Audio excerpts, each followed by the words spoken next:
जी अस्सलाम वालेकुम। आपकी स्क्रीन के सामने ये एक प्रोफाइल है, ये रिटर्न का एक कॉपी है जिसके अंदर 2024 की रिटर्न फाइल की गई है। इसमें वेल्थ स्टेटमेंट का जो फॉर्म है वो मैंने आपके सामने ओपन किया हुआ है। इसमें पर्सनल एक्सपेंसेस आ रहे होते हैं वेल्थ स्टेटमेंट में।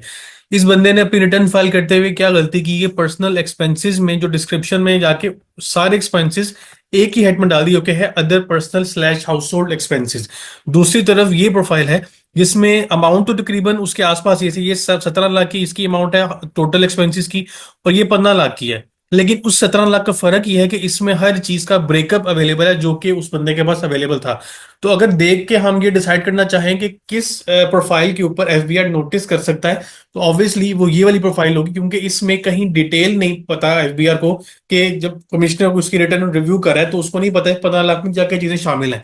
जबकि दूसरी तरफ अगर कोई कोई कमिश्नर या कोई भी टैक्स ऑफिसर इस प्रोफाइल को रिव्यू करेगा तो उसको देख के पता चलेगा 17 लाख में क्या क्या चीजें शामिल हैं।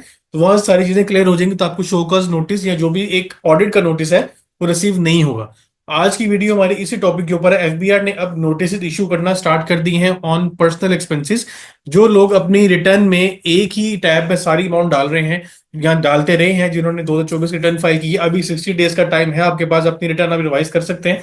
तो हम आज की वीडियो में डिस्कस करेंगे, अगर आपको नोटिस आया है तो आप उस नोटिस को किस तरह टैकल कर सकते हैं, या फिर आप अपनी रिटर्न को अभी से रिवाइज कर लें ताकि आपको आगे फ्यूचर में ये नोटिस रिसीव ना हो। तो स्टार्ट करते हैं जी वीडियो को। अब इसमें जो पर्सनल एक्सपेंसेस की टाइप आ रही है, इसमें डिफरेंट कैटेगरीज हैं। रेंट है, व्हीकल है, travelling, electricity, water, gas, telephone, ये सारी एक्सपेंसेस की डिटेल है। अब बेहतर तो ये है कि आप हर कैटेगरी के अंदर अपना जो भी एक्सपेंस है उसको यहाँ एंटर करें। लेकिन अब क्वेश्चन ये आता है, काफी लोगों को मसला भी आता है कि कुछ एक्सपेंसेस, बल्कि बहुत सारे घरेलू खर्चे होते हैं वो कैश के ऊपर हो रहे होते हैं। सारे खर्चे बैंक के थ्रू या आपके चेक के थ्रू पेमेंट नहीं हो रही होती। तो जो बैंकिंग ट्रांजेक्शन है वो तो ट्रेस की जा सकती है, लेकिन जो कैश के थ्रू है या छोटी मोटी बैंक ट्रांजेक्शन है, 500 600 हजार की कोई आपने पेमेंट की है, तो वो भी आप ट्रेस नहीं कर सकते कि वो आपने किसके लिए पेमेंट की थी। तो उसका तरीका क्या है कि आप अपने मोटे मोटे खर्चे जो आपको पता है कि मेरे पूरे साल में ये वो खर्चे हैं जो कि मेरे किसी एग्रीमेंट के अंदर हुए हैं, या मैंने किसी एक कोई फैसिलिटी यूज की है, या मैंने अपनी कोई पेमेंट ऐसी की है जिसका मुझे पता है कि ये मेरी इस कैटेगरी की पेमेंट है, और उसकी डिटेल आपके पास अवेलेबल है। सबसे पहले आप अपने घर से स्टार्ट करते हैं कि अगर आप जहां रह रहे हैं, अगर आपका वो घर रेंट के ऊपर है तो आपका रेंट एग्रीमेंट होगा। तो आपने रेंट एग्रीमेंट के अकॉर्डिंगली जितनी अमाउंट आपने एग्रीमेंट में एग्री की हुई है उतनी ही आपने पे की होगी। तो आप यहाँ पे उसके मुताबिक यहाँ अमाउंट एंटर कर दें। अब ये वाली अमाउंट सोचने की जरूरत तो नहीं होगी आपको कि आप रेंट की अमाउंट कितनी आपने पे की। आपको हर महीने आपको पता है आप इतनी अमाउंट कैश पे कर रहे हैं या बैंक ट्रांसफर कर रहे हैं, लेकिन रेंट एग्रीमेंट के अंदर लिखी हुई है तो आप उसको से जस्टिफाई करवा सकते हैं। क्योंकि अब नोटिस जब एफबीआई कर रहा है तो उसमें जस्टिफिकेशन मांग रहा है विद प्रूफ ऑफ एविडेंस। और साथ साथ इसमें कानून शहादत एक ऑर्डिनेंस है जो कि 1984 में इंट्रोड्यूस करवाया गया था, उसका यूज किया जा रहा है। सेक्शन 117 है। उस सेक्शन 117 में क्या लिखा हुआ है ये भी हम आज की वीडियो में आगे चल के डिस्कस करेंगे। Rates, taxes, charges, cess. अब इसमें अगर आपने कोई आपकी सैलरी इनकम है, बिजनेस इनकम है, जो भी आपका टैक्स पे होल्ड हुआ है, या आपने कोई एक्साइज का टैक्स, प्रॉपर्टी टैक्स पे किया है, वो आप यहाँ मेंशन कर सकते हैं। उसकी भी आपके पास डिटेल सारी अवेलेबल होती है कि आपने जितने भी टैक्सेस पे किए वो आप एफबीआर मालूमात से आपके नाम पे जो पे हुए हैं वो आप वहां से निकाल सकते हैं। प्रॉपर्टी का एक्साइज आपने पे किया, व्हीकल का टोकन टैक्स पे किया, उसकी सारी रसीदें आपके पास अवेलेबल होती हैं। तो वो टोटल आप यहाँ मेंशन कर दें। व्हीकल की मेंटेनेंस वगैरह इसको हम कैश में ट्रीट करते हैं, इसमें हम जस्टिफाई नहीं करवा सकते कि हमने कहाँ कहाँ कब कब करवाया, लेकिन इसको आप एक एस्टिमेट लगा सकते हैं कि आपने महीने का इतना खर्चा आपका तकरीबन गाड़ी की मेंटेनेंस या उसकी ट्रेवलिंग के ऊपर होता है, जिसमें आपका रनिंग एक्सपेंस आ जाता है जो नॉर्मल वेयर एंड टेयर होता है, उसका आप एस्टिमेटेड खर्चा डालें। अब यहाँ पे एफबीआर भी हर चीज की रसीदें नहीं मांगेगा, वो मेजर खर्चों को फोकस करें, क्योंकि उसके पास एक तरफ 15 लाख की टोटल अमाउंट है जिसकी कोई डिटेल नहीं है, दूसरी तरफ 17 लाख की अमाउंट है जिसकी कुछ हद तक, बल्कि काफी हद तक डिटेल अवेलेबल है। तो इसमें से उसको जिस कैटेगरी के ऊपर थोड़ा सा शक होगा या थोड़ा सा उसको जस्टिफिकेशन चाहिए होगी, सिर्फ उसको फोकस करेगा। अदरवाइज वो 15 लाख पूरे के ऊपर आपको नहीं कह देगा, नोटिस कर देगा कि मुझे सारी डिटेल प्रोवाइड करो। Next, travelling. ट्रेवलिंग में आपका फ्यूल का एक्सपेंस आ जाता है। आपके जो भी आपने ट्रेवल किया पूरे साल में, आपको पता है कि आपका पर मंथ का फ्यूल एक्सपेंस कितना आता है, वो आप यहाँ पे मेंशन कर सकते हैं और कैलकुलेट कर सकते हैं। इसकी भी रसीदें आपको वो नहीं मांगेगा, ना ही वो इस डिटेल में जाएगा। एस्टिमेटेड नंबर आप यहाँ पे प्रोवाइड कर देना रिटर्न फाइलिंग के टाइम पे।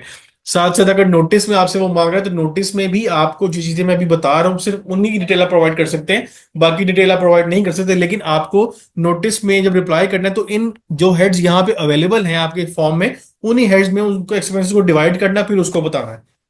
और आगे आप रिमार्क्स लिख दीजिएगा हर एक्सपेंस के आगे कि ये आपका एज पर दिस एग्रीमेंट है, एग्रीमेंट की कॉपी अटैच होगी। या अगर कोई एक्सपेंस आपका एस्टिमेटेड है तो आप लिख सकते हैं कि कैश नेचर के एक्सपेंसेस रेगुलर एक्सपेंसेस हैं, इसको मैं कोई प्रूफ नहीं कर सकता, ये मेरे कैश नेचर के हैं। जैसे आपका गाड़ी का ट्रेवलिंग का एक्सपेंस है, फ्यूल वगैरह का है। बिजली के बिल आपको जितने भी बिजली के बिल आते हैं उसकी पेमेंट या तो आप कैश करते हैं बैंक अकाउंट से करते हैं, लेकिन आपको बिल की कॉपी जो जून का बिल आपके पास होता है उसमें पूरे पिछले 12 माह की डिटेल अवेलेबल होती है। तो ये बेहतर है कि आप अपने 1 माह का जो जून का महीने का बिल है उसको आप संभाल लिया करें।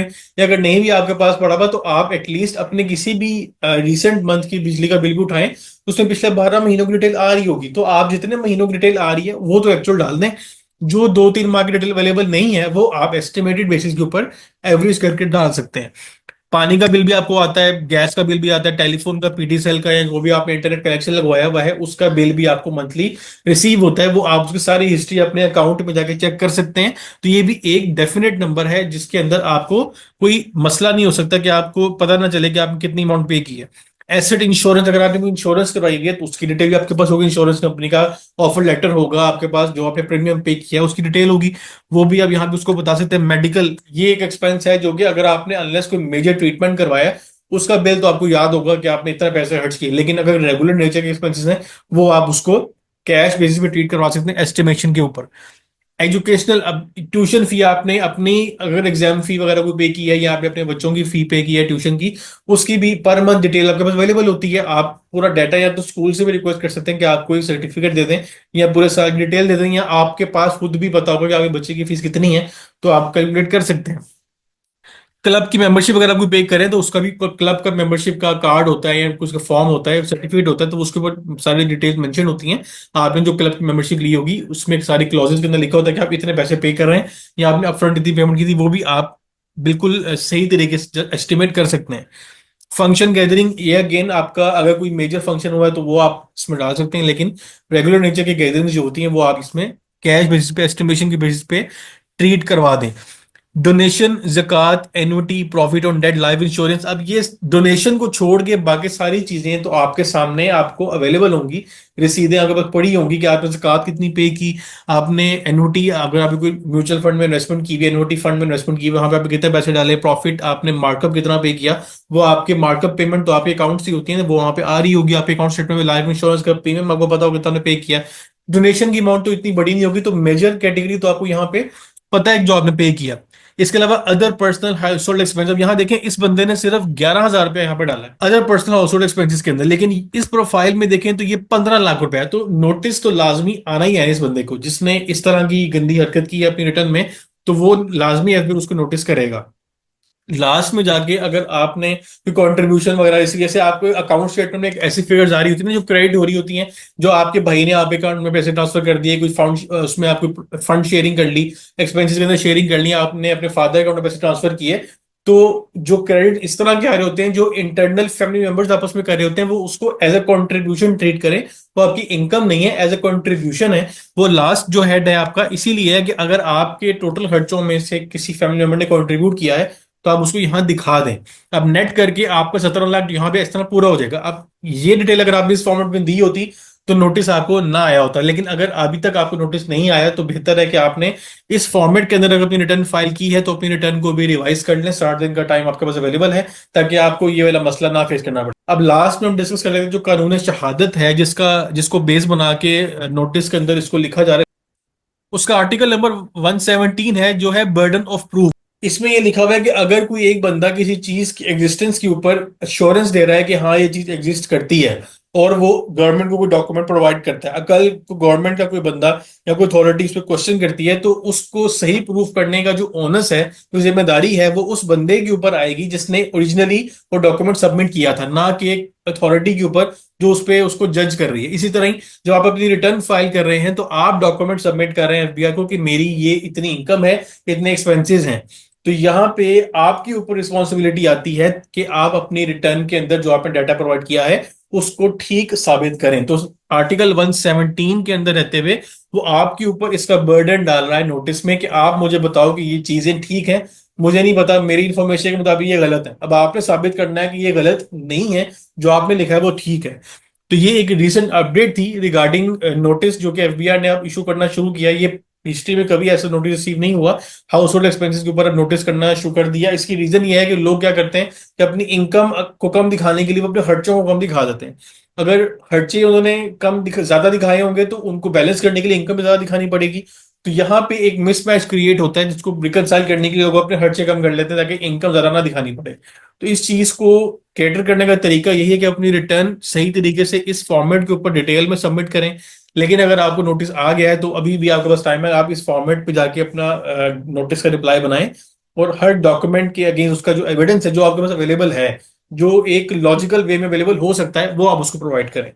लास्ट में आपसे रिक्वेस्ट है अपने चैनल को सब्सक्राइब करें, वीडियो को लाइक और शेयर करें ताकि आप तक रिसेंट टाइम रिसीव होते हैं। इंशाल्लाह नेक्स्ट वीडियो में नए टॉपिक के ऊपर डिस्कशन होगी। अपने हाल रखिएगा। अल्लाह हाफिज।